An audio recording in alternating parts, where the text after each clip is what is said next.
नमस्कार विद्यार्थियों, modern India हम पढ़ रहे थे और मॉडर्न इंडिया में हमने 1916 का होम रूल लीग पढ़ लिया था। यानी हम अभी तक आ गए हैं 1916 तक। और 1916 के बाद में, जैसा कि मैंने बोला, राजनीतिक घटनाक्रम बड़ी तीव्रता से चेंज होगा। 1916 का जो होम रूल लीग आंदोलन था, उस होम रूल लीग आंदोलन के कारण राजनीतिक जागरूकता आती है और इस 1916 के बाद में गांधी जी की एंट्री होती है।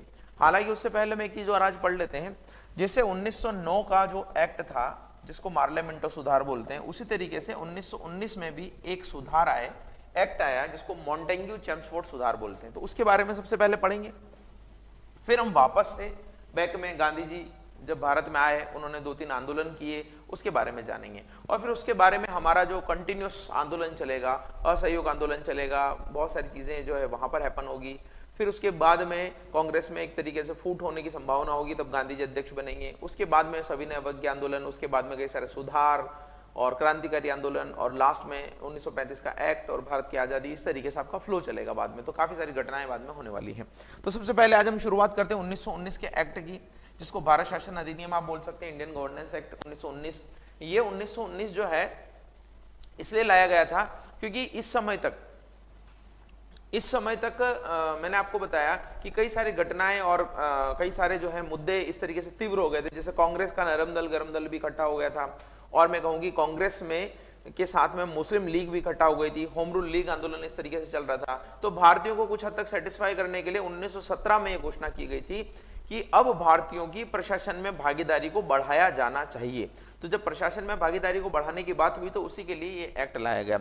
1919 के एक्ट की सबसे खास बात मैं आपको बता दूं कि इसमें प्रांतों में द्वैध शासन की स्थापना की गई। प्रांतों में ये हमेशा इसी तरीके से आता है, ध्यान रखिएगा, डायरार्की या क्वेश्चन ही हमेशा सबसे इंपॉर्टेंट यही आता है कि द्वैध शासन की स्थापना जो है किस एक्ट के माध्यम से की गई थी, या इस एक्ट को किस और नाम से जाना जाता है। तो इस एक्ट को मॉन्टेग्यू चेम्सफोर्ड के नाम से भी जाना जाता है, मॉन्टेग्यू चेम्सफोर्ड के नाम से।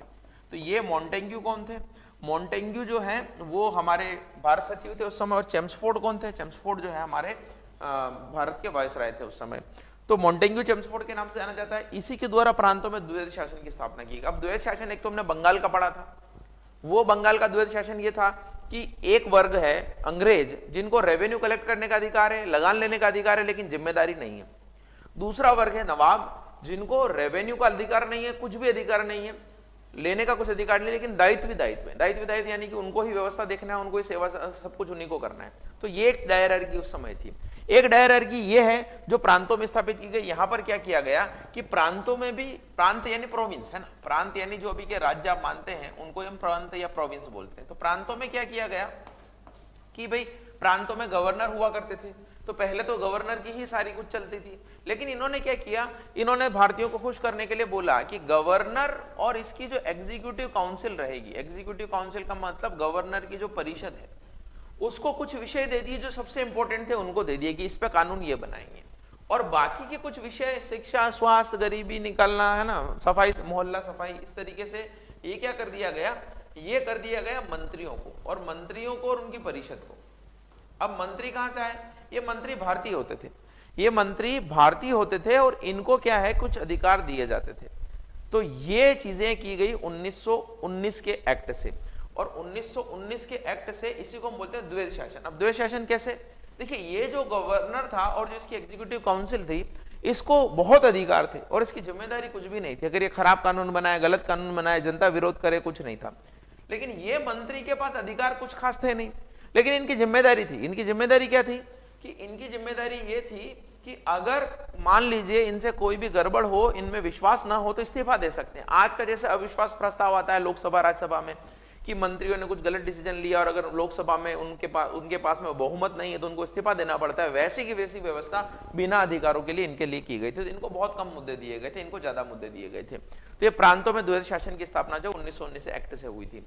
और भी कई सारी चीजें हैं, जैसे केंद्र में मैंने आपको बताया था एक छोटी सी संसद रूप ले रही थी, 1909 में बताया था। 1909 के द्वारा केंद्र में एक जो वायसराय थे, वायसराय की जो कैबिनेट थी, उसके अलावा अतिरिक्त रूप से 16 मेंबर को या 60 मेंबर को रखा गया था जो संसद का काम करते थे। अब उन 60 की जगह ज्यादा मेंबर कर दिए गए और उनको 2 सदन बना दिए गए, यानी कि लोकसभा राज्यसभा का प्रारूप जो है वो 1919 से प्रारंभ होता है। तो ये 3-4 चीजें हैं और मैं लिख कर लगाया हूं, देखिए क्या है। सबसे पहले देखिए प्रांतों में द्वैध शासन की स्थापना, ये मैंने आपको बता दिया द्वैध शासन क्या है, इसको मोंटेग्यू चेम्सफोर्ड सुधार बोलते हैं। और यहां पर देखिए केंद्र की विधायिका को 2 भागों में बांटा गया, तो एक तो केंद्रीय विधानसभा थी और एक राज्य परिषद थी। तो ये अभी की राज्यसभा है और ये अभी की लोकसभा, इस तरीके से तो मेंबर बढ़ा दिए गए थे। पहले क्या होता था कि यहाँ पर जो वायसराय था, तो वायसराय ही सब कुछ होता था और उसकी जो काउंसिल थी, ये वायसराय की काउंसिल थी जिसमें एक भारतीय भी नियुक्त किया गया था। 1909 में मैंने बताया था वायसराय की काउंसिल में सत्येंद्र प्रसाद सिन्हा को एक भारतीय के रूप में नियुक्त किया गया था यहाँ पर। और प्लस ये थी संसद टाइप से, तो इसको हम बोलते थे लेजिस्लेटिव। तो ये जो लेजिस्लेटिव थी ना, पहले इसमें 60 मेंबर हुआ करते थे, अब इसी के 2 पोर्शन कर दिए, लोकसभा और राज्यसभा। तो ये केंद्रीय विधानसभा और राज्य परिषद, तो ये बाद में राज्यसभा हो जाएगी और ये लोकसभा हो जाएगी। इसमें 145 मेंबर, इसमें 60 मेंबर कर दिए गए। तो प्रांतों में तो द्वैध शासन की स्थापना की गई।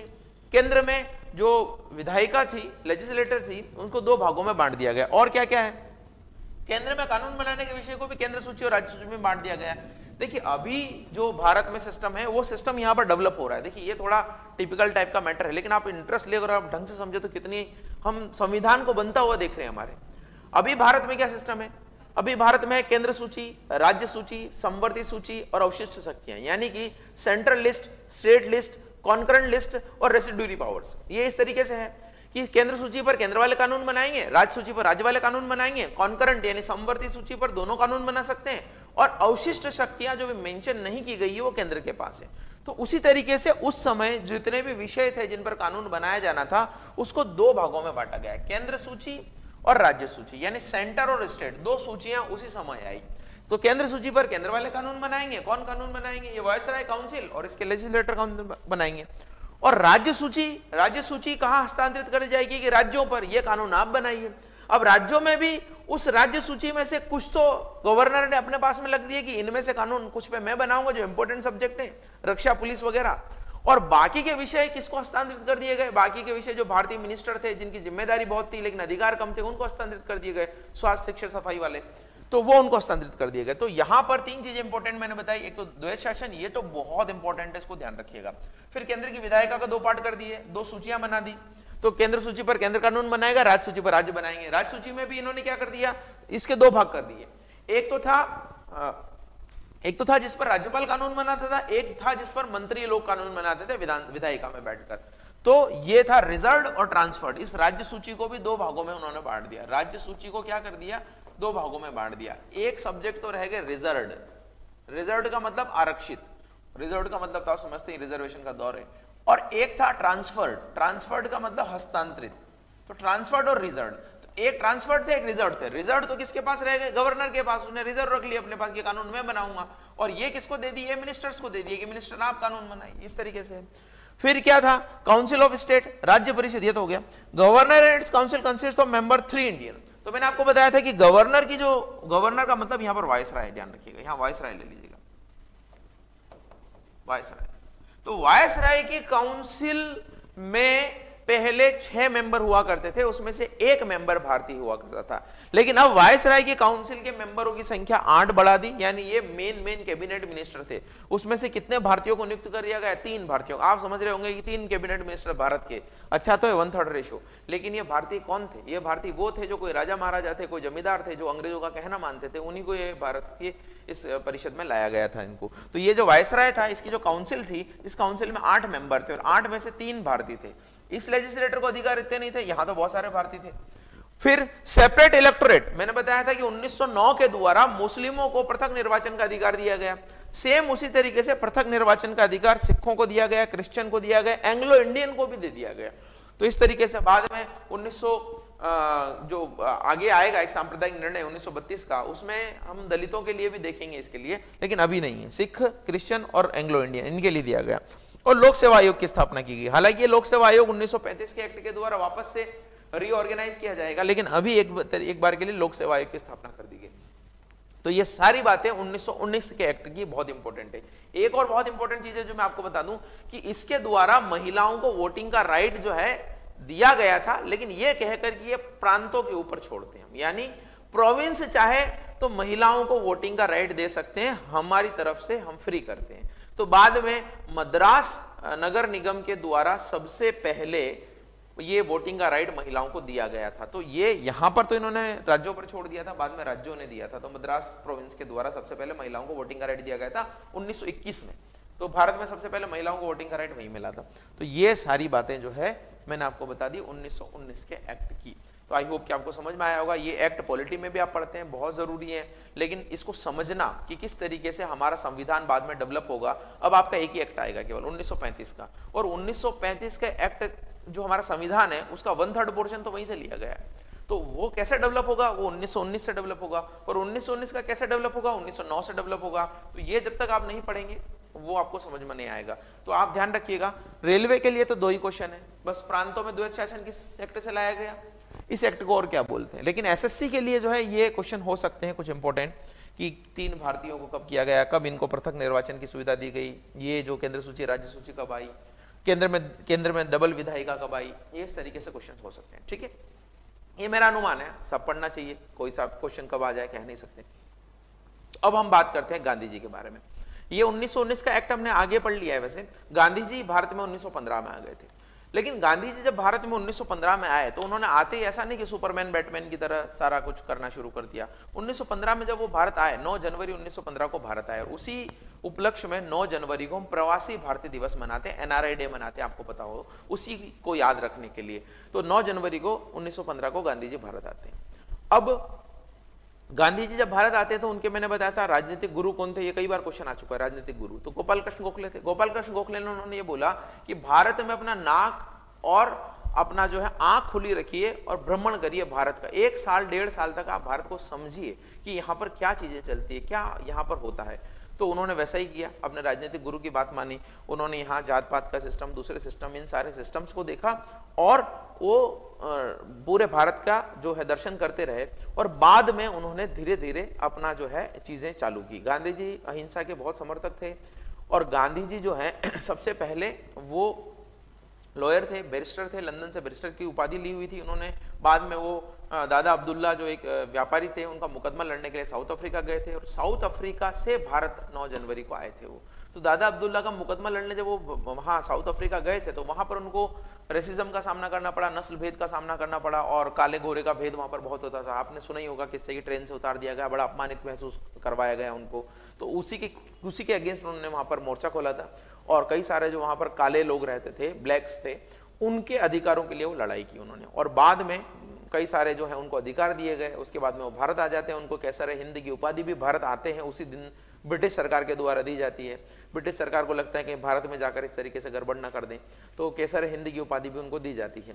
अब गांधी जी जब भारत आते हैं तो वो 3 जो है सबसे बड़े इवेंट करते हैं। इवेंट का मतलब ये कि 3 बड़े आंदोलन करते हैं, उससे उनकी छवि जो है बहुत बढ़ जाती है, और उसी के बाद में फिर उनका असहयोग आंदोलन चालू होता है। वो 3 आंदोलन थे, एक तो चंपारण सत्याग्रह था, दूसरा खेड़ा सत्याग्रह था, और तीसरा था आपका अहमदाबाद मिल मजदूरों का जो हड़ताल थी उसके लिए। ये 3 1917, 1918 और 1918 3 जो है ये कहेंगे कि ये मैं कहूँगा कि एक छोटे छोटे आंदोलन थे, उनमें भाग लेते हैं और सफलतापूर्वक इन आंदोलन को वो जो है संचालित करते हैं, और इसमें मिलने वाली सफलता से गांधी जी का कद भारतीय राजनीति में बढ़ जाता है। और फिर बाद का तो हम पढ़ेंगे ही कि खिलाफत आंदोलन से जुड़े, और बाद में असहयोग आंदोलन में भी उन्होंने भाग लिया। तो आगे का तो हम पढ़ेंगे। थोड़ा बेसिक जानकारी जो उनके लिए क्या फैक्ट्स आ सकते हैं, गांधी जी से जीवन से रिलेटेड क्या फैक्ट आपके जीवन में पूछे जा सकते हैं, जैसे उनकी आत्मकथा का क्या नाम है, किस बुक से वो ज़्यादा प्रभावित थे, कौन कौन से आश्रम उन्होंने साउथ अफ्रीका में बनाए, कौन सा अखबार वो निकालते थे, कौन सा भजन उनका बहुत प्रसिद्ध था, एसएससी में कई बार पूछा गया है, उस भजन के राइटर कौन थे, ये सारी चीजें जो मैं लिख के लेकर आया हूँ। तो नरसिंह मेहता, वैष्णव जन तो तेने कहिए, उनका प्रसिद्ध भजन था, अनटू द लास्ट से वो बहुत प्रभावित थे। तो गांधी युग ये 1919 से 1947 कहेंगे तो इसमें कोई दोहराई नहीं है। मोहनदास करमचंद गांधी उनका पूरा नाम था, मोहनदास उनका नाम था, और करमचंद गांधी उनके पिता का नाम था। 2 अक्टूबर 1869 को पोरबंदर गुजरात में उनका जन्म हुआ। टॉलस्टॉय और फिनिक्स आश्रम की स्थापना की उन्होंने, कहाँ पर, जोहान्सबर्ग में टॉलस्टॉय आश्रम, और फिनिक्स आश्रम डरबन में। आश्रम बनाते थे, वहाँ पर कई सारे लोगों को वो अकोमोडेट करते थे, और उनको जो भी पीड़ा दुख दर्द होते थे वो दूर करते थे, और कई सारा जो है वो स्वरोजगार की तरफ प्रेरित करते थे कि वहाँ पर रहकर आप अपनी जीविका चलाने के लिए काम करिए। तो इसी तरीके से यहाँ पर उन्होंने साबरमती आश्रम, वर्धा आश्रम महाराष्ट्र में, और साबरमती आश्रम अहमदाबाद में भी बनवाए थे। फिर अखबार इन्होंने चालू किया था इंडियन ओपिनियन, तो भारत का मत क्या है, तो इंडियन ओपिनियन अखबार इन्होंने चालू किया था। जॉन रस्किन की एक किताब है, जॉन रस्किन बॉन्ड की एक किताब है अनटू दिस लास्ट, तो अनटू दिस लास्ट से बड़े प्रभावित थे, उसको पढ़ के वो काफी प्रभावित थे इससे। तो ये पूछा जा सकता है क्वेश्चन। 9 जनवरी 2015 को भारत आए, तो मैंने आपको बता दिया था कि ये प्रवासी भारतीय दिवस मनाया जाता है इसी दिन, प्रवासी भारतीय दिवस इसी दिन मनाया जाता है, ठीक है। फिर मैंने आपको क्या बताया कि ब्रिटिश सरकार के द्वारा कैसर हिंद, हिंदी नहीं है, ठीक है ना, ये कैसर हिंद ले लीजिएगा, कैसर हिंद की उपाधि दी गई इनको। फिर राजनीतिक गुरु गोपाल कृष्ण गोखले थे। ये सारी इन्फॉर्मेशन मैं बता चुका हूँ, लिख के भी लेकर आया हूँ ताकि आप भूले नहीं और आराम से आपको नोट्स मिल जाए। अब देखिए आगे क्या चीजें हैं। तो भारत में निकाले गए अखबार कौन कौन से, भारत में उन्होंने नवजीवन गुजराती में लिखा, ये भाषा लिखी हुई है मैंने, है लैंग्वेज लिखी हुई है कि किस भाषा में उन्होंने निकाला था।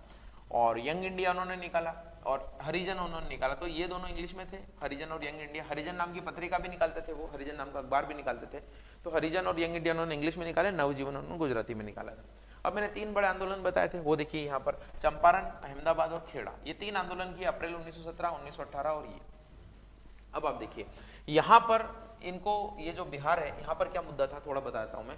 चंपारण में नील की खेती होती थी और नील की खेती यानी इंडिगो, नील को क्या बोलेंगे हम, इंडिगो, तो नील की खेती होती थी चंपारण में, इंडिगो। और इंडिगो जो है उस समय कलर वगैरह में यूज आता था, नील जो है कलर के लिए यूज आता था। तो वहां पर क्या होता था कि नील किसान इसलिए नहीं बोना चाहते थे क्योंकि उनके खेत खराब हो जाते थे, नील बोने से दूसरी फसलें नहीं होती थी, तो वो नहीं बोना चाहते थे। लेकिन जो दूसरे फैक्ट्री मालिक थे, जो फैक्ट्री मालिक ज़्यादातर यूरोपियन थे, तो वो उनसे समझौता करते थे और उनको बार बार फोर्स करते थे कि नील की खेती बोना है, और इस तरीके से जंगल राज उन्होंने कायम कर रखा था। तो वहाँ के एक व्यक्ति थे, इसका नाम इंपॉर्टेंट है, ध्यान रखिएगा, हर एक आंदोलन में एक व्यक्ति जुड़ा हुआ है। तो राजकुमार शुक्ल नाम के एक व्यक्ति थे, उन्होंने गांधी जी को जो है वहाँ बुलाया और गांधी जी को बुलाकर उन्होंने आंदोलन का नेतृत्व करने के लिए बोला। और गांधी जी ने बाद में क्या कहा, गांधी जी ने ये कहा कि नील की खेती जो है किसान नहीं करेंगे और फैक्ट्री मालिकों को जो है वो नील की खेती उनसे नहीं करवानी चाहिए। उन्होंने अपना सत्याग्रह चालू किया वहाँ पर और उनको धमकी दी गई बाद में कि आपको जेल डाल दिया जाएगा। तो उन्होंने बोला कि अगर मैंने कोई गलत किया है तो जेल जाने में मैं कोई दिक्कत नहीं है। तो ऐसा पहला नेता भारत में देखा गया है जो जेल जाने के लिए तैयार था, सारी चीज़ों को बड़े आराम से ले रहा था। वहाँ जाकर उन्होंने स्कूल लोगों की सफाइयाँ शुरू कर दी, दूसरे काम करना शुरू कर दिए। तो अंग्रेज देखकर हतप्रत थे कि ये कैसा आदमी है जो आया आंदोलन करने के लिए, लेकिन लाठी डंडा कुछ है नहीं, बस ये जो है दूसरे काम कर रहा है। तो सामाजिक स्तर को भी उन्होंने हमेशा उठाने की कोशिश की। बाद में वैसे तो नील की खेती धीरे धीरे रासायनिक कलर का प्रयोग करने के कारण वैसे भी डाउन हो रही थी और बाद में फैक्ट्री मालिकों ने ये चीज़ें मान भी ली, ये चीज़ें कर भी ली कि अब जो खेती करना चाहेगा वही करेगा, नहीं करना चाहेगा नहीं करेगा। तो इस तरीके से वहाँ पर यह आंदोलन हुआ। तो चंपारण सत्याग्रह नील की खेती से रिलेटेड 1917, ध्यान रखिएगा, राजकुमार शुक्ल जो है इनको इन्होंने बुलाया था। फिर अहमदाबाद मिल मजदूर का जो था वो यहाँ पर अनुसुईया बेन थी, अनुसुईया बेन। तो अनुसुईया बेन जो है इन्होंने इनको बुलाया था, अहमदाबाद मिल लेबर की स्ट्राइक कर दी थी। ये बोनस मांग रहे थे मजदूर और बोनस मांग रहे थे, इन्होंने काफी हड़ताल कर दी, फैक्ट्री मालिक बोनस देने के लिए तैयार नहीं थे। और बाद में गांधी जी के हस्तक्षेप से उन मजदूरों को 35% बोनस देना तय किया गया। पहले वो 6% देने की बात कर रहे थे, बाद में 35% बोनस देना तय किया गया। तो ये गांधी जी के अहिंसावादी तरीकों से उन्होंने ये इतने बड़े काम जो है शुरुआत में किए थे। फिर तीसरा है खेड़ा सत्याग्रह, खेड़ा गुजरात में है। यहाँ पर क्या था, अकाल की स्थिति थी और उस अकाल की स्थिति में कई सारी चीज़ें जो है ऐसी हो गई थी कि लगान देना बहुत मुश्किल हो गया था। लगान देना मुश्किल हो गया था तो किसानों ने लगान देने से मना किया, लेकिन अंग्रेज सरकार लगान लेने पर मजबूर कर रही थी उनको। तो बाद में गांधी जी जाते हैं, आंदोलन करते हैं और यहाँ पर उनके साथ में बहुत ही महत्वपूर्ण व्यक्ति जुड़ते हैं जो बाद में भारत के प्रथम गृह मंत्री भी बने।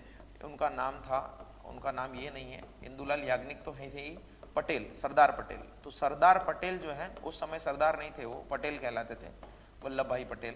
तो सरदार पटेल और इंदुलाल याग्निक जो है इस खेड़ा सत्याग्रह में उनके साथ थे और वहाँ पर गांधी जी ने आंदोलन किया और गांधी जी ने इस तरीके से कहा कि हमें कर नहीं देना है क्योंकि हमारी फसलें इतनी ख़राब हो गई है और ड्रॉट सिचुएशन है, तो फसलें हुई नहीं है, ख़राब क्या हुई नहीं है। तो जब सब जनता को मना कर दिया गया तो अंग्रेज सरकार के लिए बड़ा मुश्किल हो गया कि अपनी नाक बचाना है। तो बाद में अंग्रेजी सरकार ने इस तरीके से बोला कि ठीक है, जिसके पास है वो दे और जिसके पास नहीं है वो न दे। तो एक तरीके से वो उन्होंने लगान माफ़ी कर दिया था, लेकिन अपने प्राउड को, अपनी इज्जत को बचाने के लिए उन्होंने इस तरीके से बोला और बाद में किसी ने लगान दिया नहीं। तो ये 3 आंदोलन जो है गांधी जी को भारतीय राजनीति में स्टेब्लिश करते हैं, ध्यान रखिएगा। अब गांधी जी महात्मा कैसे बने, तो गांधी जी महात्मा बने जब उनको रविन्द्रनाथ टैगोर ने महात्मा की उपाधि दी गई, क्योंकि उन्होंने जो है ये चंपारण सत्याग्रह का नेतृत्व किया था। चंपारण सत्याग्रह के नेतृत्व करने के बाद में उनको महात्मा की उपाधि रविन्द्रनाथ टैगोर ने दी थी, क्योंकि उनके काम महात्मा टाइप थे, वो इस तरीके से लड़ने नहीं जाते थे। दूसरा, रविन्द्रनाथ टैगोर को भी गुरुदेव की उपाधि महात्मा गांधी ने दी है, तो एक दूसरे को उपाधि देने वाले थे ये। आप भी किसी को बोल दीजिए कुछ, वो भी आपको कुछ बोल देगा। तो इस तरीके से राष्ट्रपिता की उपाधि जो है सुभाष चंद्र बोस ने दी थी। ध्यान रखिएगा, सुभाष चंद्र बोस जब आजाद हिंद फौज का नेतृत्व करते हुए भारत की तरफ कूच कर रहे थे, तो उन्होंने रेडियो प्रसारण में महात्मा गांधी को 1944 के दौरान राष्ट्रपिता कहा था, उनका आशीर्वाद लेने के लिए कि भारत का स्वतंत्रता का संग्राम शुरू हो गया है, आशीर्वाद चाहते हैं राष्ट्रपिता। तो राष्ट्रपिता की उपाधि सुभाष चंद्र बोस ने दी थी। ये छोटी छोटी किताबें क्या, छोटी छोटी चीजें, ध्यान रखिएगा। किताब तो ये है the story of my experience with truth, यानी इसका हिंदी नाम है, इस वैसे तो इंग्लिश में भी अवेलेबल है, लेकिन इसका हिंदी में भी है, सत्य के साथ मेरे प्रयोग, साथ मेरे प्रयोग। तो ये सत्य के साथ मेरे प्रयोग जो है, ये किताब है, गांधी जी की आत्मकथा है, इसको आप पढ़िएगा। एक हिंद स्वराज करके भी इनकी किताब है, दो किताबें हैं इनकी, वो बहुत इंपॉर्टेंट है, पूछा जा सकता है। और ये एसएससी में कई बार पूछा गया है कि ये कौन सा भजन गाते रहते थे, तो ये भजन गाते रहते थे, वैष्णव जन तो तेने कहिए जो जाने रे पीर पराई, यानी वैष्णव जन तो वो होते हैं एक्चुअली जो दूसरों की पीड़ा को समझते हैं। तो ये गुजरात के एक राइटर थे नरसिंह मेहता, तो नरसिंह मेहता के द्वारा ये भजन लिखा गया है। तो ये गांधी जी के बारे में मैंने बेसिक इन्फॉर्मेशन आपको बताई है। आई होप कि इसी से रिलेटेड क्वेश्चंस आने चाहिए। अब इसके आगे घटनाएं किस तरीके से होती हैं उनके बारे में थोड़ा जानते हैं। तो आगे जो घटनाएं होती है स्पेसिफिकली, वो गांधी जी वो अपॉर्चुनिटी क्रिएट करते हैं। उन घटनाओं में गांधी जी क्या करते हैं, अपॉर्चुनिटी क्रिएट करते हैं। कैसे अपॉर्चुनिटी क्रिएट करते हैं कि देखिए, ये जो है 1918 का साल आ गया, और 1918 के साल में अंग्रेजों के द्वारा ये लगा कि इस तरीके से आंदोलन होंगे, इस तरीके से चीजें होगी, तो हमें क्या करना है, भारतीयों को कंट्रोल करने के लिए कुछ अच्छा कानून लाना चाहिए। तो 1919 में एक रोलेट एक्ट लाया गया। रोलेट एक्ट को ब्लैक एक्ट, काला कानून, ब्लैक एक्ट भी बोला जाता है, क्योंकि उसमें था कि किसी भी व्यक्ति को बिना मजिस्ट्रेट के समक्ष पेश किए हुए, बिना किसी प्रोसीजर के सीधा गिरफ्तार कर सकते, सिडेशन का चार्ज लगा सकते, राजद्रोह का चार्ज लगा के उसको गिरफ्तार कर सकते। इसके बारे में ही बोला जाता है कि नो अपील, नो वकील, नो दलील, यानी कोई अपील नहीं, कोई वकील नहीं, कोई दलील नहीं, सीधा जो है गिरफ्तार कर सकते हैं आप। तो ये काला कानून था, रोलेट एक्ट। इस रोलेट एक्ट के कारण ही घटनाएं जो है बढ़ती चली जाती है, उसी से फिर असहयोग आंदोलन की परिणति होती है। तो कैसे, मैं थोड़ा समझा देता हूँ, फैक्चुअल इन्फॉर्मेशन तो मैं आपको बता ही दूंगा। सबसे पहले रोलेट एक्ट आया, तो रोलेट एक्ट में मैंने आपको बताया कि बिना किसी मुकदमे के जो है आप सीधा गिरफ्तार कर लीजिए, तो इससे तो बड़ी मुश्किल हो गई। इस मुश्किल को सॉल्व करने के लिए, इस कानून का विरोध करने के लिए कई सारे जगह विरोध प्रदर्शन हुए। पंजाब में भी इस तरीके से विरोध प्रदर्शन हुए, और पंजाब में होने वाले विरोध प्रदर्शन का नेतृत्व किया था डॉक्टर सत्यपाल और सैफुद्दीन किचलू ने, ये दो लोग थे। अब बाद में क्या हुआ, उन डॉक्टर सत्यपाल और सैफुद्दीन किचलू को गिरफ्तार कर लिया गया। गांधी जी ने इसके खिलाफ आवाज उठाई थी, तो इन दोनों को गिरफ्तार कर लिया गया। इन दोनों की गिरफ्तारी के विरोध में जलियांवाला एक जगह है जहां पर कई लोग इकट्ठा हुए कि इनकी गिरफ्तारी का विरोध करते हैं। हालांकि उस दिन वहां पर जनरल डायर के द्वारा, जो वहां के गवर्नर भी थे, और दो डायर हैं एक्चुअली, अभी मैं बताऊंगा आपको, तो गवर्नर भी डायर थे और पुलिस अधिकारी भी डायर था, तो उनके द्वारा वहां पर कर्फ्यू की घोषणा की रखी थी। लेकिन जो लोग गांव से आ रहे थे उनको पता नहीं था, इस तरीके से इन्फॉर्मेशन नहीं थी, व्हाट्सअप भी नहीं था कि बता दें सबको कर्फ्यू लगा हुआ है। तो कई सारे लोग इकट्ठा हो गए। बाद में वहां के गवर्नर के द्वारा गोलीबारी का आदेश दिया गया, और उस जलियांवाला बाग में जो सभा हो रही थी डॉक्टर सत्यपाल और सैफुद्दीन किचलू की गिरफ्तारी के विरोध में, उसमें जनरल डायर के द्वारा अंधाधुंध फायरिंग की गई, कई हजारों लोग मारे गए। जलियांवाला बाग ऐसी एक बंद जगह है जहां पर निकलने का एकमात्र रास्ता है, जहां से वो गोलियां चला रहे थे, और ऊंची ऊंची दीवारें थी कि कूद के भाग नहीं पाए लोग, और वहां पे कुआं था, उसमें जान बचाने के लिए कई सारे लोग उसमें कूद गए, तो उससे भी कई लोगों की मौत हुई। तो बड़ा नरसंहार था ये, एक तरीके से मैसास्कर था जलियांवाला बाग हत्याकांड। तो उस जलियांवाला बाग हत्याकांड के विरोध में ही चीजें जो है आगे बढ़ती हैं। उसी समय एक मुद्दा और आया, तो ये रोलेट एक्ट, ये पंजाब की जो एट्रोसिटीज थी, पंजाब की जो नृशंसता थी, उसके खिलाफ। फिर एक मुद्दा और आया कि उस समय तक आपको पता होगा कि फर्स्ट वर्ल्ड वॉर फर्स्ट, है ना, कब चालू हुआ, 1914 में चालू हुआ। कब खत्म हुआ, 1919 में खत्म हुआ। और जब 1919 में खत्म हुआ तो तुर्की जो है उस समय जर्मनी के साथ था, तो तुर्की बाद में परास्त हुआ और तुर्की का इन्होंने विभाजन कर दिया। तुर्की में जो राजा थे, सुल्तान थे, उनको हटा दिया गया। अब वो तुर्की के सुल्तान जो थे मुस्लिम थे, और वो खलीफा उनको उपाधि दी गई थी। तो एक तरीके से मुस्लिमों की भावनाएं आहत हुई। आपको पता होगा तुर्की उसके बाद ही बड़ा ड्रास्टिक चेंज होता है। अगर वर्ल्ड हिस्ट्री आप पढ़ें तो वहां पर जो सुल्तान नवाब थे उनको खलीफा बोला जाता था। खलीफा धर्मगुरु का सबसे बड़ा पद है मुस्लिम धर्म में। तो जब इनको खलीफा को हटा दिया गया तो एक तरीके से अपमानित महसूस किया कई सारे मुस्लिमों ने, और भारत में भी इसी के खिलाफ उन्होंने एक खिलाफत आंदोलन चालू किया था। तो देखिए आप ध्यान रखिएगा, कितनी सारी घटनाएं मैं आपको बता रहा हूँ। सबसे पहले मैंने रॉलेट एक्ट बताया, फिर जलियांवाला बाग बताया, फिर खिलाफत आंदोलन भारत में चला, क्योंकि खलीफा जो थे तुर्की के नवाब, उनको हटा दिया गया था, तो खलीफा को हटाने के खिलाफ, और तुर्की को विभाजित भी कर दिया गया था। तुर्की को जो है सेवर्स की एक संधि हुई थी, उस सेवर्स की संधि के द्वारा ब्रिटेन, फ्रांस वगैरह के द्वारा विभाजित करके वहाँ के खलीफा को हटा दिया गया था। तो वहाँ पर कई सारे आंदोलन हुए, भारत में भी आंदोलन हुए। हालांकि आंदोलन बाद में कुछ समय बाद खत्म हो जाते हैं, क्योंकि तुर्की में मोहम्मद कमाल पाशा, ये नाम याद रखिएगा, ये तुर्की के इतिहास में बहुत इंपॉर्टेंट व्यक्ति है। अब आप सोच रहे होंगे मैं आपको वर्ल्ड हिस्ट्री क्यों पढ़ा रहा हूँ, लेकिन ये नाम जो है आता है क्योंकि इसको आप अभी से रिलेट कर सकते हैं। देखिए अगर आप पढ़े ना तो आप सारी घटनाओं को अभी से रिलेट कर सकते हैं। मोहम्मद कमाल पाशा ने वहां पर सेक्युलर स्टेट की स्थापना की, मुस्लिम राज्य हटा दिया उन्होंने। विरोध कर रहे मुस्लिम कि हमारे खलीफा को हटाया, उन्होंने तो पूरे देश को ही बदल दिया। बोले कि हम सेक्युलर कंट्री हैं, कोई मुस्लिम कंट्री नहीं है, यहाँ पर सारे धर्मों के, सारे रिलीजन के लोग रहते हैं, और उसी तर्ज पे उन्होंने डेवलप किया चीज़ों को। ये वही तुर्की है जिससे मॉडर्न इंडिया की हमने शुरुआत की थी 1453 ईस्वी में, जहाँ पर उस्मानिया साम्राज्य यानी तुर्कों ने कुस्तुनतुनिया, कॉन्स्टेंटिनोपल या इस्तांबुल, तीनों नाम मैंने बताए थे, कुस्तुनतुनिया, कॉन्स्टेंटिनोपल या इस्तांबुल पर अधिकार किया था, और वहां पर जो चर्च था उसको मस्जिद में कन्वर्ट कर दिया था। उसी मस्जिद को बाद में मोहम्मद कमाल पाशा ने बना दिया म्यूजियम। क्यों म्यूजियम बनाया? क्योंकि एक सिंबल होता है कि हम मस्जिद क्यों कर रहे हैं, हम इसको म्यूजियम बना देते हैं, सारा झगड़ा ही खत्म, और हम तो एक सेक्युलर स्टेट है। अभी इसे आप कैसे कनेक्ट कर सकते हैं? अभी तुर्की के राष्ट्रपति है रेसेप तैयप एर्दोगन। तो रेसेप तैयप एर्दोगन जो है ये क्या कर रहे हैं, इसी म्यूजियम को जिसका नाम है हागिया सोफिया म्यूजियम को वापस मस्जिद में कन्वर्ट कर दिया है। तो अगर आपको शुरू से इतिहास पता हो, अगर आप अच्छे से पढ़े हुए हो, 1453 में क्या हुआ, फिर बाद में 1919 में क्या हुआ, फिर अभी क्या हो रहा है, तो आप चीज़ों को बहुत आसानी से कनेक्ट कर सकते हैं। कई सारे लोग इसको याद रखने की कोशिश करते हैं, तो ये याद रखने का मामला नहीं है। हाँ, सन, तिथियाँ वगैरह तो याद रह सकती है, लेकिन आपके दिमाग में कॉन्सेप्ट क्लियर होना चाहिए, तो वो कॉन्सेप्ट क्लियर ही होना चाहिए। तो खिलाफत आंदोलन भी भारत में हुआ, जलियांवाला बाग हत्याकांड हुआ, फिर आपका रॉलेट एक्ट आया, और इसी खिलाफत आंदोलन का नेतृत्व जो है गांधी जी ने किया था। भारत में ऑल इंडिया खिलाफत कमेटी बनाई गई, और ऑल इंडिया खिलाफत कमेटी का अध्यक्ष बनाया गया था गांधी जी को। तो कई सारे मुस्लिम नेता इससे जुड़े थे और गांधी जी को अध्यक्ष बनाया गया था। अब गांधी जी ने उस समय जो है ये देखा कि ये एक बढ़िया मौका है हिंदू और मुस्लिमों को एक करके आंदोलन करने का। हालांकि बाल गंगाधर तिलक इसके खिलाफ थे, उन्होंने बोला भी था कि इससे मामलों में धार्मिकता को बढ़ावा नहीं दिया जाना चाहिए, लेकिन गांधी जी जो है चाहते थे कि एक तरीके से आंदोलन हो, और बाद में इसी खिलाफत आंदोलन को उन्होंने मर्ज कर दिया था असहयोग आंदोलन में। स्वराज, बहिष्कार, वही सारे आंदोलन थे जिनको उन्होंने असहयोग आंदोलन नाम दिया, और उस असहयोग आंदोलन की शुरुआत इस खिलाफत आंदोलन से ही होती है। तो अब हम इसको फैक्ट फिगर्स को देख लेते हैं। गांधी जी का आपको पता होगा कि भारत में उन्होंने 3 आंदोलन चालू किए। आपने इस तरीके से कभी सोचा नहीं होगा, असहयोग, सविनय अवज्ञा और क्विट इंडिया मूवमेंट यानी भारत छोड़ो। तो आप देखिए इनके नामों में देखिए तीव्रता बढ़ती जा रही है।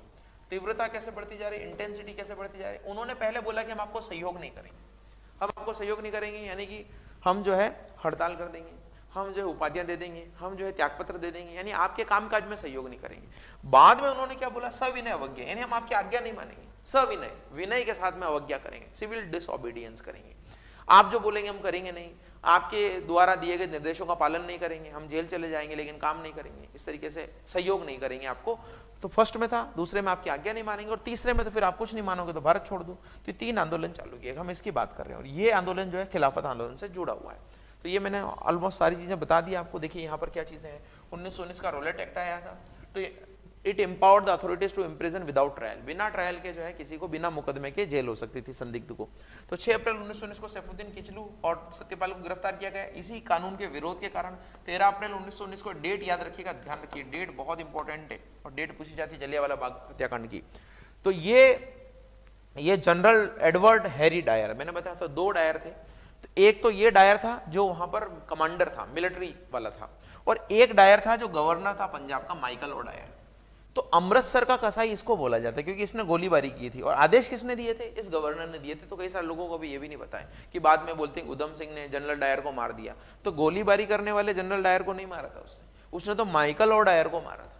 किसने, उधम सिंह ने। तो यहाँ पर मैं भी लिख के लेके आया हूँ कि उधम सिंह ने 13 मार्च 1940 को लंदन में गोली मारकर हत्या कर दी गई थी। तब उधम सिंह बहुत छोटे थे, उन्होंने तब से प्रण कर लिया था कि मेरे जीवन का एक ही उद्देश्य है कि जनरल डायर को मारना है। और ये जनरल डायर को क्या, जनरल माइकल ओडायर को मारना, क्योंकि उनकी नज़र में ये था कि माइकल ओडायर ने ही आदेश दिया था गोली चलाने का, इसलिए गवर्नर को ही मारा उन्होंने, governor of Punjab. Michael O'Dwyer, Edward Harry Dyer जो है अमृतसर का कसाई था। तो ये 2 डायर थे, ध्यान रखिएगा, 2 डायर थे।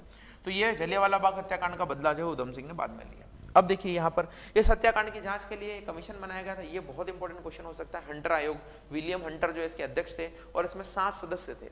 तो इस कमीशन के 7 सदस्यों में 3 भारतीयों को भी नियुक्त किया गया था। हालांकि बाद में इस हंटर कमीशन के द्वारा जलियांवाला बाग हत्याकांड में जो आरोपी थे डायर, इनको छोड़ दिया गया था।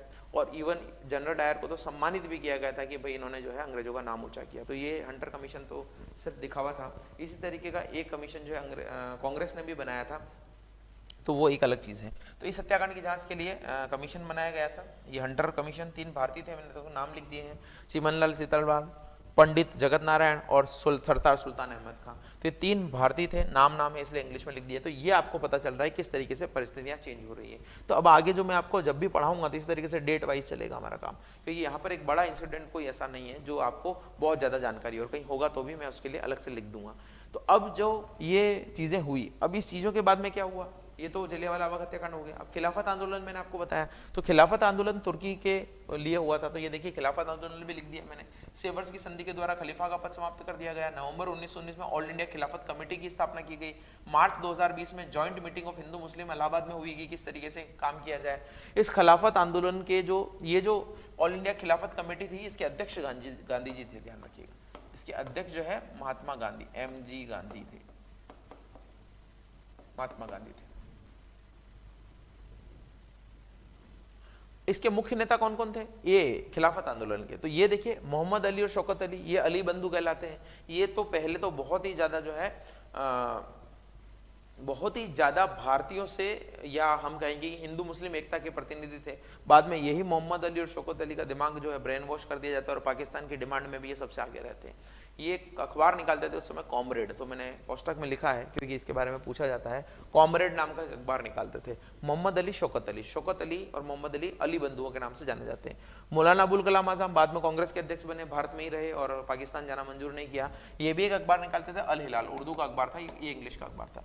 और ये हाकिम अजमल खान और मुख्तार अहमद अंसारी, ये और लीडर थे जो खिलाफत आंदोलन से जुड़े हुए थे। तो खिलाफत आंदोलन मैंने आपको रीजन तो सारे बता दिए हैं, फैक्ट्स भी बता दिए। खिलाफत आंदोलन हुआ, ऑल इंडिया कमेटी बनाई गई, जॉइंट मीटिंग बुलाई गई हिंदू मुस्लिमों की इलाहाबाद में। तो ये सारी चीज़ें जो है ये चल रही थी। फिर बाद में असहयोग आंदोलन कैसे चालू हुआ, तो असहयोग आंदोलन इसी खिलाफत कमेटी को मर्ज कर दिया गया। ये भारत में जो है कि बड़ा आंदोलन होगा, एक सिर्फ मुस्लिमों का मुद्दा उठाएंगे तो सब लोग नहीं जुड़ेंगे, इसलिए असहयोग आंदोलन में बदल दिया गया। गांधी जी ने इस आंदोलन से पहले बोला भी था कि अगर 1 साल तक हम तन्मयता से आंदोलन में भाग लेंगे तो देश आजाद हो जाएगा, ऐसा उन्होंने बोला था। तो 1 अगस्त 1920 से चालू हुआ। सितंबर में फिर इसका जो है कांग्रेस ने विशेष अधिवेशन बुला के इसको क्योंकि आंदोलन चल रहा है तो उसको पारित भी करना पड़ता है कांग्रेस के द्वारा। तो वैसे चालू 1 अगस्त को हुआ था, लेकिन सितंबर में कोलकाता के विशेष अधिवेशन में लाला लाजपत राय उसके अध्यक्ष थे। तो लाला लाजपत राय की अध्यक्षता में कांग्रेस के विशेष अधिवेशन में इस असहयोग आंदोलन के कार्यक्रम को पारित कर दिया गया था। ये 1 अगस्त, इसी दिन बाल गंगाधर तिलक की डेथ हुई थी। तो आंदोलन के लिए पैसा जुटाने के लिए तिलक कोष का भी जो है घोषणा की गई थी, उसमें अपनी स्वेच्छा से पैसे दें। 1 करोड़ का कोष था, वो तो एक ही दिन में 2 दिन में भर गया था पूरा। तो बाल गंगाधर तिलक की डेथ भी इसी दिन हुई थी। तो ये जो है चीजें थी। अब ये आंदोलन क्यों चलाया गया, देखिए मैंने बताया था, पंजाब अत्याचार यानी रोलेट एक्ट और जलियांवाला बाग हत्याकांड, खिलाफत आंदोलन ये वाला, और स्वराज के लिए था। ये 3 चीजों के लिए था कि हमें आजादी चाहिए। गांधी जी ने उपाधि हटा दी थी कैसर हिंद की, है ना। एक चंपारण अभी मैंने बताया था, चंपारण सत्याग्रह के दौरान रविन्द्रनाथ टैगोर ने भी उपाधि दे दी थी, नाइटहुड की उपाधि उनको दी गई थी। तो चंपारण सत्याग्रह के दौरान नाइटहुड की उपाधि जो है दे दी गई थी, किसके द्वारा, रविन्द्रनाथ टैगोर के द्वारा। तो ये कैसर हिंद की उपाधि लौटा दी। लेकिन ये आंदोलन काफी अच्छा चला, कई सारे लोग जो है इसमें जुड़े और एक मास लेवल पर आंदोलन था। सबसे पहली बार गांधी जी की एक ही चीज खासियत है कि वो जन जन को जोड़ लेते थे। इससे पहले कांग्रेस जो है एलिट क्लब था, यानी जमींदार, बड़े बड़े पैसे वाले धनवान लोग ही उससे जुड़े हुए रहते थे, उतनी जनता कभी जुड़ी नहीं। लेकिन गांधी जी की ये थी चीजें कि वो ऐसे ऐसे काम कराते थे, ऐसे ऐसी प्रार्थनाएं, चीजें, जनरल चीजें कराते थे, चरखा चलाते थे, छोटा बहुत ही लो लेवल से, जैसे आजकल मोदी जी को इसी तरीका का लीडर बोला जाता है। तो हालांकि मैं गांधी जी से कंपेयर नहीं कर रहा हूँ, कोई कंट्रोवर्सी नहीं करने का, लेकिन एक तरीके से वो बेस लेवल पे जुड़ते हैं। जैसे अभी जोधपुर आएंगे तो खम्मागड़ी बोल देंगे, कुछ ऐसा बोल देंगे कि जोधपुर के लोग तो इतने मीठे हैं, उन्होंने बोला था, मैंने सुना था कि अगर यहाँ पर जो है आपको बिच्छू काट भी ले तो बिच्छू जी बोलेंगे उसको। इस तरीके से वो क्या है कि लोगों से जुड़ जाते हैं। यही चीज़ जो है गांधी जी में थी। हालांकि वो उस तरीके से फेंकू वाले काम नहीं करते थे, लेकिन फिर भी आम जनता से जुड़ना, तो असहयोग आंदोलन में उन्होंने यही काम किया था। लेकिन एक बड़ा ही आंदोलन बहुत अच्छे दौर में था, बहुत अच्छा चीजें चल रही थी, लेकिन एक घटना हुई, उसको हम बोलते हैं चोरा चोरी हत्याकांड। चोरा चोरी हत्याकांड ये बिहार में है। चोरा चोरी गांव है, बड़ा गांव बदनाम हो गया।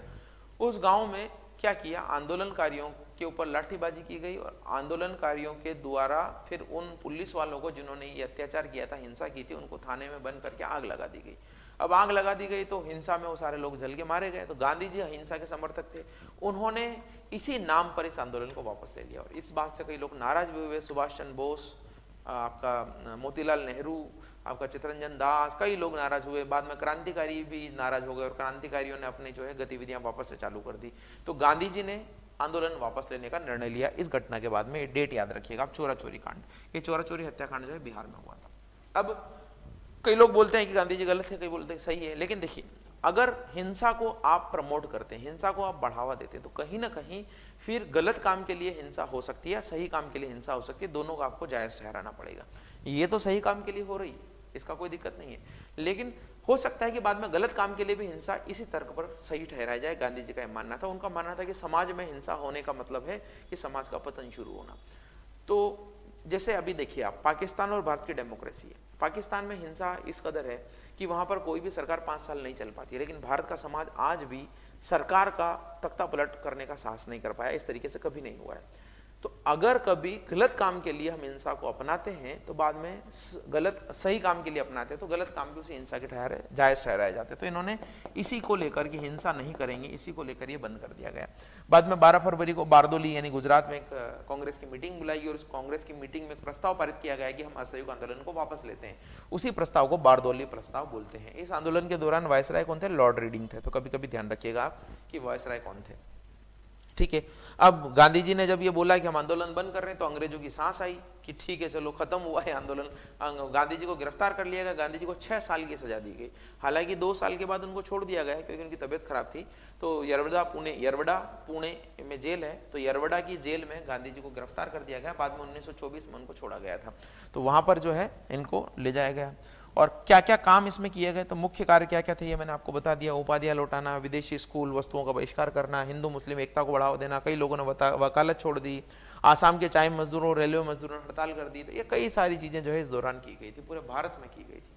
तो असहयोग आंदोलन ऐसा पहला एक ऑल इंडिया आंदोलन था जिसके कारण जो है चीजें काफी सारी इस तरीके से हुई। तो आपको समझ में आ गया होगा असहयोग आंदोलन की पृष्ठभूमि का मतलब ये कि कैसे खिलाफत आंदोलन हुआ, किस तरीके से जलियांवाला बाग हत्याकांड हुआ, रोलेट एक्ट आया और उन सबके जो प्रतिक्रिया थी उसी में जो है गांधी जी आए और इसी दौरान जो है जो मैं कहूँगा कि जलियांवाला बाग वगैरह हत्याकांड हुआ था उसी टाइम पे 1919 का एक्ट भी आया था।